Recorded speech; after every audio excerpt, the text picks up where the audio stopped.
సినిమాలో ట్విస్టులు ఫుల్లు, కథ మాత్రం నిల్లు. అన్న ఓ టీ ఇవ్వనా? టీయా? ఉప్పేసివ్వండి, అస్సలు రోషం రావడం లేదు.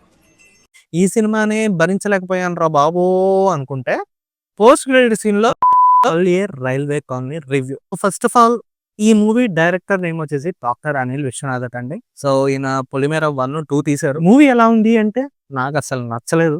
వరస్ట్ అంటే వరస్ట్ ఉంది. ఫస్ట్ ఆఫ్ అంతా unnecessary love track, unnecessary songs, BGM ఒకటని కాదులేండి. అసలు ఫస్ట్ హాఫ్ అనేది అనవసరం. జస్ట్ ఇంటర్వెల్ కి ఒక 5 to 10 మినిట్స్ ఏమో మేబీ ఒక అన్‌ప్రెడిక్టబుల్ ట్విస్ట్ ఉంటది. సినిమాలో ట్విస్టులు ఫుల్లు, కథ మాత్రం నిల్లు. అంతే సింపుల్ గా చెప్పాలంటే. తీస్తున్న ప్లాట్ బానే ఉంది కానీ ఎగ్జిక్యూషన్ అయితే కంప్లీట్లీ ఫెయిల్ అయిపోయింది.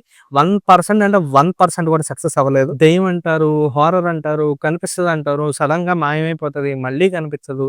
స్పోర్ట్స్ అంటారు, బ్యాడ్మింటన్ అంటారు, వాలీబాల్ అంటారు, అది ఇన్‌కంప్లీట్. ఇలా చెప్పుకుంటూ పోతే ప్రతిదీ ఇన్‌కంప్లీటే. అసలు దీనికి ఆ హారర్ ఎలిమెంట్స్ కి స్కోప్ లేదు. పర్ఫార్మెన్సెస్ వైస్ కూడా మాట్లాడుకుంటే అల్లం నరేష్ గారి పర్ఫార్మెన్స్ కూడా ఏం లేదు ఈసారి. మిగతా వాళ్ళు పర్ఫార్మెన్స్ ఏం చేయలే. జస్ట్ వచ్చి యాక్షన్ కట్ చెప్పినప్పుడు ఏదో డైలాగ్ చదివేసుకొని వెళ్ళిపోయారు. అండ్ ఓవరాల్ గా నా ఒపీనియన్ ప్రకారం ఈ మూవీ ఎలా ఉంది అంటే you can skip the movie and wait for the OTT. OTT కూడా అనవసరమే. ఈ సినిమాని భరించలేకపోయాను రా బాబో అనుకుంటే పోస్ట్ క్రెడిట్ సీన్ లో 13B రైల్వే కాలనీ అంట. మరిన్ని మూవీ రివ్యూస్ అండ్ అప్డేట్స్ మళ్ళీ మీ ముందుకు వస్తాను. బాయ్.